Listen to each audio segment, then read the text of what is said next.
Management committee से भी बात करूंगा, लेकिन नीचे पंचायतों की क्राइसिस मैनेजमेंट कमेटी, फिर ब्लॉक की और वार्ड की क्राइसिस मैनेजमेंट कमेटी, और यहां ऊपर जिले की क्राइसिस मैनेजमेंट कमेटी ने सारा दायित्व संभाला, जिम्मेदारी संभाली। क्या खोलना है, क्या बंद रखना है, इलाज की व्यवस्था में कैसे सहयोग करना है,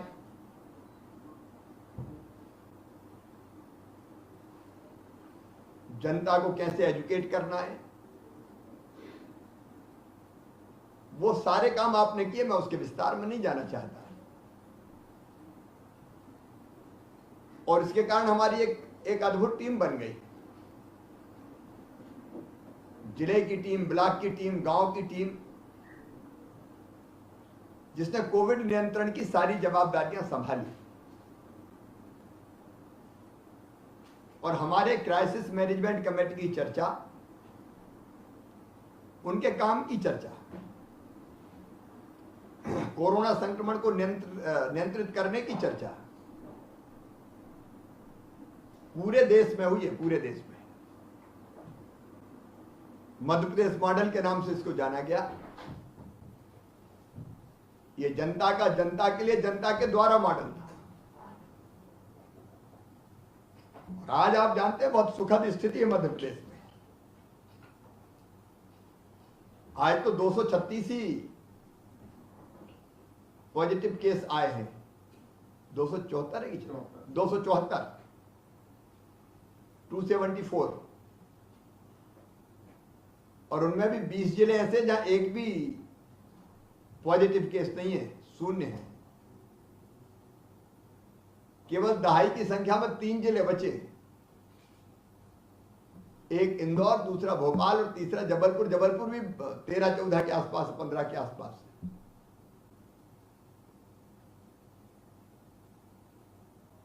हम लगभग नियंत्रण की स्थिति में पहुंच गए।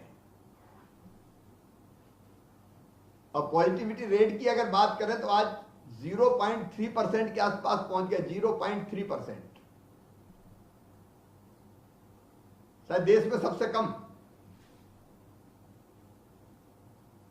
लेकिन इस स्थिति को प्राप्त करने के लिए आपने जो परिश्रम किया जनता के साथ, वो अद्भुत है। आपने लीड किया, आपने राह दिखाई, आपने सहयोग किया। मैं आपके परिश्रम को प्रणाम करता हूं सबके। अपने अपने क्षेत्र आपने संभाले, विधानसभाएं आपने संभाली, जिले आपने संभाले, व्यवस्थाएं आपने संभाली। और ये संभालने के काम में कोई भोपाल नहीं लगा था, हर गांव लग गए। सांसद मित्रों को भी धन्यवाद, विधायक मित्रों को भी बहुत धन्यवाद। आपने लीड किया, ढंग से लीड किया, सेवा का उत्तम उदाहरण प्रस्तुत किया। एक्टिव केस भी अब हमारे यहां कम बचे हैं। ब्लैक फंगस की एक नई समस्या खड़ी हो गई थी,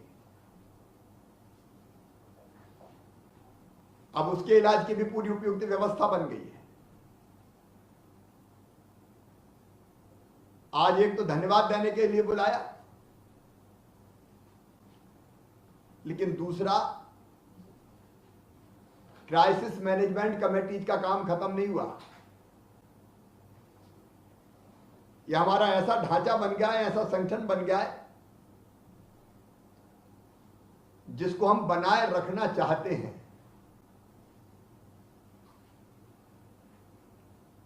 यह अब लगातार काम करेगा। और काम क्या करेगा, उस पर आपके सुझाव भी मांगूंगा मैं। लेकिन मेरे मन में जो चीज है मैं पहले वो बताना चाहता हूं, फिर एक प्रेजेंटेशन होगा, फिर हम चर्चा करेंगे। नंबर 1, जरूरत है सावधान रहने की। असावधान ना हो जाए लोग। अभी आपके सामने प्रेजेंटेशन आएगा, तब आप देखेंगे कि इंग्लैंड जैसे देश में भी 90 दिन बंद करने के बाद उन्हें खोला और फिर से केस बढ़ना शुरू हो गए। ब्राजील में केस बढ़ रहे हैं। दुनिया के अनेकों देशों में तीसरी लहर भी दिखाई दे रही है। इसलिए हम निश्चिंत बिल्कुल ना हो जाएं। हमारी तैयारी चाहिए, तीसरी लहर को हम आने से रोकेंगे या उसकी तीव्रता रोकेंगे, उसकी भयंकरता रोकेंगे। और वो रोकने की जो अपनी रणनीति है, नंबर 1, हम टेस्ट लगभग 80,000 रोज करेंगे प्रदेश में। कल भी लगभग 80,000 किए, उसमें से 274 पॉजिटिव आए। आपसे निवेदन है क्राइसिस मैनेजमेंट कमेटी से कि जिले के हर हिस्से में टेस्ट करना है हमको, ताकि कोई छुपा पॉजिटिव पेशेंट ना रह जाए।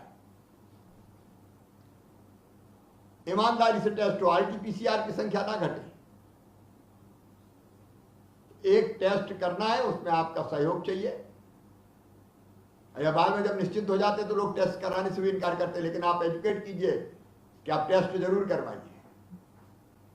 कई जगह अभियान चला, भोपाल में जैसे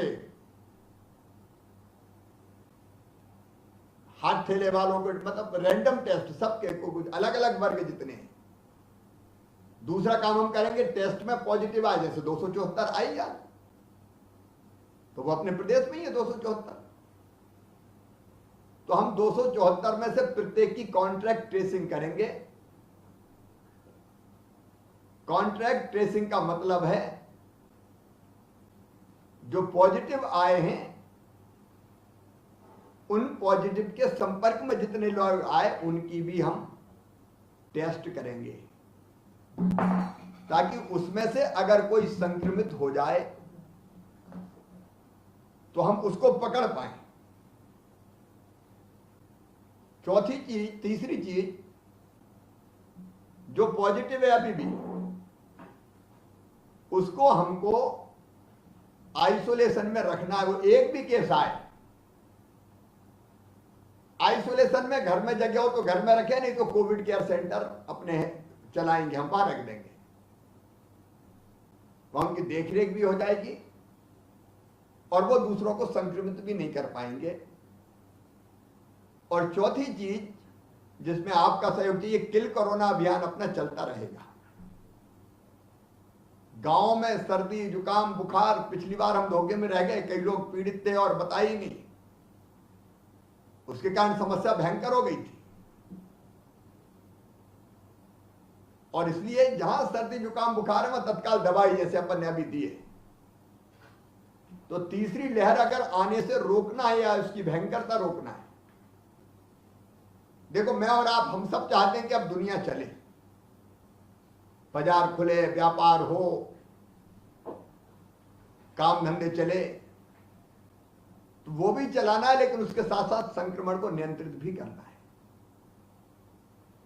और इसलिए टेस्ट, कॉन्टैक्ट ट्रेसिंग, आइसोलेशन और किल कोरोना अभियान, ये 4 इसको नियंत्रित करने के तरीके हमारे पास है कि पता चल जाए, इसमें छुपे ना। तीसरी लहर कैसे बनेगी आप सोचो। तीसरी लहर बनेगी तब जब हम लापरवाह हो जाएंगे, और खुलने में हमने देखा कि कई जगह लापरवाही आ गई है। भीड़ भाड़, मास्क हटा दो, शादी विवाह वैसे ही होने लगे, कार्यक्रम होने लगे,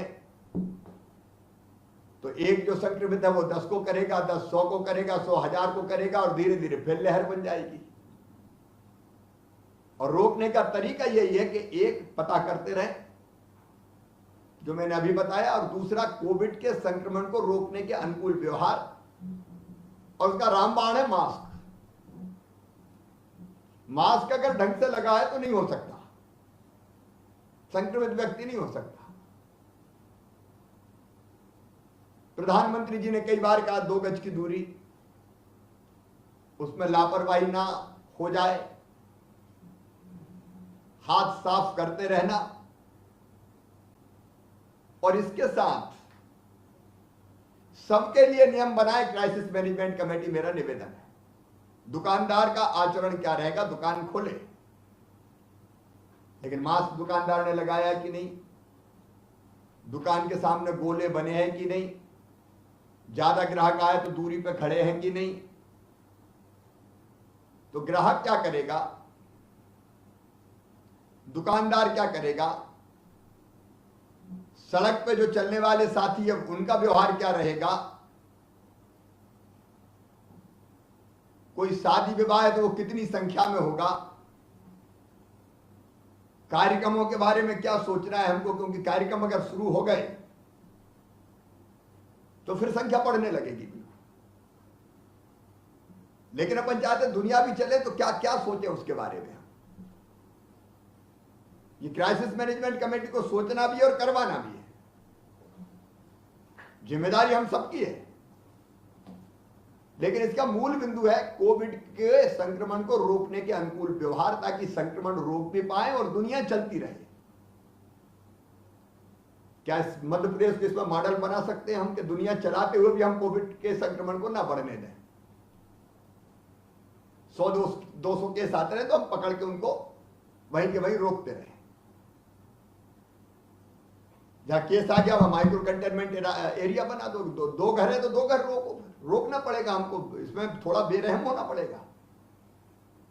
भाई जिस घर में उसको कंटेन करना पड़ेगा, और नहीं किया तो फिर तीसरी लहर आ गई तो बार बार कब तक लाभ करेंगे अपन। और इसलिए मेरा निवेदन है आज जो आपसे मैं अपील करना चाहता हूं कि सरकार करेगी test, contract tracing, kill corona अभियान, Covid care centre, crisis management committee इसका पालन करवाएगी। मास्क, दूरी, व्यवहार, कार्यक्रम कैसे होंगे, अभी होंगे कि नहीं होंगे, ये आज आपसे मैं सुझाव मांगूंगा। और आपको प्रदेश के हित को ध्यान में रखते हुए, अपने जिले के हित को ध्यान में रखते हुए सुझाव देना है, क्योंकि जितनी जवाबदारी मेरी है उतनी जवाबदारी आपकी भी है। तो मिलकर हम लोग तय करेंगे। और तीसरी चीज, चौथी बहुत महत्वपूर्ण चीज है वैक्सीनेशन, टीकाकरण। मैं प्रधानमंत्री जी को हृदय से धन्यवाद देता हूं कि टीकाकरण का काम उन्होंने अपने हाथ में लिया। अलग अलग राज्य टीकों की जुगाड़ कर रहे थे तो बड़ी दिक्कतें हो रही थी। और जो मेरी सूचना है, जुलाई से हमको पर्याप्त डोजेज मिलना शुरू हो जाएंगे, भारत सरकार उसकी तैयारी कर रही है। तो वैक्सीनेशन के अभियान को भी क्राइसिस मैनेजमेंट कमेटी को चलाना है। जागरण कैसे, इसमें भ्रम है तो वो दूर करें। और आप तय कीजिए, जैसे भोपाल में तय किया दुकानदारों को पहले लगाएंगे, अलग अलग कुछ वर्ग बना लिए जिनका संपर्क ज्यादा आता। सब्जी का ठेला वाला अगर बिना टीके के घूमेगा तो ज्यादा लोग सब्जी खरीदने आएंगे तो संक्रमित कर सकता है, तो उसी को पहले टीका लगा दो। तो मैं क्राइसिस मैनेजमेंट कमेटी से ये अपील करना चाहता हूं, आप तय करें वैक्सीनेशन की प्राथमिकता। जून में थोड़ी डोजेज सीमित मात्रा में मिलेंगे, जुलाई में पर्याप्त मिलेंगे। डोज वेस्ट ना जाए उसकी व्यवस्था। तो वैक्सीनेशन के लिए जनजागरण अभियान की रूपरेखा क्राइसिस मैनेजमेंट कमेटी अपने जिले की बनाएगी। उसके यूनिक तरीके कई खोजिए आप, क्या क्या हो सकता है। मेरा गांव कोरोना मुक्त, टीकाकरण युक्त गांव, आप स्लोगन सोचिए कुछ। आप बाल पेंटिंग पूरे जिले में हो जाए टीकाकरण के बारे में, आपके फोटो के साथ होर्डिंग लगा दीजिए, अपील कीजिए लोगों से। आपकी मैसेज आप रिकॉर्ड कीजिए, वॉइस मैसेज सोशल मीडिया पे भेजिए। आप गाड़ी में माइक लगवा के और आपका मैसेज चलवाइए। प्रतीकात्मक रूप से आप सोचिए क्या है।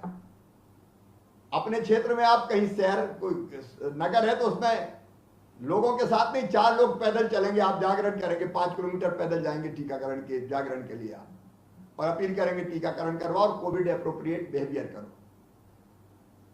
आपको लीड करना है, आप लीडर हैं। तो क्या क्या तरीके हो सकते हैं लीड करने के, एजुकेट करने के, वो आपको करना है। अलग अलग जिलों के अलग अलग हो सकते हैं, अलग अलग परिस्थितियां होती है। अब जो चीज भोपाल में लागू होगी वो हो सकता है नीमच में लागू ना हो। अलग अलग आपकी माइंडसेट होता है, तो उसके हिसाब से बढ़िया लोकगीत बनवा सकते हैं आप अलग अलग अपनी क्षेत्रीय भाषाओं में, बुंदेली में, बघेली में, मालवी में, निवाड़ी में, भीली में, गौड़ी में। ये प्रयोग हमको करना चाहिए। ये भोपाल में बैठ के नहीं हो सकती, ये जिले में बैठ के ही हो सकते हैं। तो आप यूनिक आइडिया खोजिए, दोनों चीज, कोविड संक्रमण रोकने के जो उपाय हैं उनके बारे में और टीकाकरण के बारे में। एक बात मैं आज से ही आपको आग्रह कर रहा हूं, मैं पिछली बार भी आपको ध्यान है, मैं मास्क लगाता घूमा था सड़कों पे, मैं अनाउंस करते हुए घूमा था कई किलोमीटर, संकट महाविकट है संभल जाओ। दुकानों पे मैंने गोले बनाए थे, स्वास्थ्य आग्रह पे 24 घंटे बैठा था। तब लोगों को लगता था कि होगा तो ठीक हो जाएंगे। आज हम सबको यह करना पड़ेगा, नहीं तो मैं देख रहा हूं कि जहां हमने अनलॉक किया कई जगह फिर भीड़ उमड़ रही है, अनियंत्रित भीड़ हो रही है। सब जगह नहीं, कई जगह हो रही है, लेकिन उसमें संकट फिर बढ़ जाएगा। और ऐसे में फिर कब तक अपन बंद करेंगे? नहीं, अब नहीं कर सकते, दुनियादारी लाख नहीं कर सकते। तो ये अपन को योजना बनानी। देखिए, मध्य प्रदेश को एक अलग मॉडल बना दें कि नहीं बढ़ने देंगे संक्रमण। फिर एक काम और मैं आपको सौंपना चाहता हूं, जितनी योजनाएं कोविड के अंतर्गत अपन ने बनाई, मुख्यमंत्री बाल सेवा योजना, आपके जिले में, आपके क्षेत्र में कोई बच्चा ऐसा ना रह जाए जिसको इसका लाभ ना मिले, आपकी ड्यूटी है। फिर हमने अनुकंपा नियुक्ति योजना, अपने शासकीय कर्मचारी अलग, इतना व्यापक उसका फलक है, आप जानते हैं, उसके बारे में बताने की जरूरत नहीं है। अनुकंपा नियुक्ति हो जाए, आप नियुक्ति पत्र दें उनको, कोई छूट ना जाए, कोई रह ना जाए। तो विशेष अनुग्रह योजना, उसको क्रियान्वित करवाएं आप। अभी भी कोई पेशेंट पॉजिटिव आता है और इलाज की जरूरत है, तो कोविड उपचार योजना जो अपनी है उसको लागू करवाएं आप। ये सब जितनी अभी जो राशन दिया जाना है, वो राशन कैसे ठीक से बटे, चिंता करें उसकी। निःशुल्क राशन आप घूम सकते हैं, आप मॉनिटरिंग कर सकते हैं। आप गांव की क्राइसिस मैनेजमेंट कमेटी अपन को उसमें लगाना है कि देखो इन सब चीजों को आप, मतलब आप जिले को लीड करेंगे, आप एक्टिव करें गांव की क्राइसिस मैनेजमेंट कमेटी को। और उसके साथ 2-3 चीजें और लगती है। एक, हमने योग से निरोग अभियान चलाया, उसका बहुत लाभ हुआ। 21 जून को अंतर्राष्ट्रीय योग दिवस आ रहा है। अपने क्षेत्र में हम योग को रोग प्रतिरोधक क्षमता बढ़ाने का एक माध्यम बना सकते हैं क्या? योग प्रशिक्षक हैं हर जिले में, उनका उपयोग करके आप छोटे छोटे कार्यक्रम वही करना है, 5-5 लोगों की, ज्यादा बड़ी संख्या के नहीं होंगे। हर गांव में कैसे हो जाए और योग जीवन का अंग कैसे बन जाए स्वस्थ रहने के लिए, आपके क्षेत्र में प्रयोग कर सकते हैं आप। मैं केवल मंडल स्तर पर नहीं, आप कोशिश करें जितने गांव में हो सके करवाइए। 21 जून अंतर्राष्ट्रीय योग दिवस, और बाद में वो लगातार चलता रहे, इसकी कोशिश कीजिए। इस समय एक अभियान और चल रहा है, मैं तो रोज एक पेड़ लगाता हूं, लेकिन पेड़ लगाने में रुचि बहुत जगी है समाज की। 23 जून डॉक्टर श्यामा प्रसाद मुखर्जी का बलिदान दिवस है और 6 जुलाई उनका जन्म दिवस। हम अपने क्षेत्र में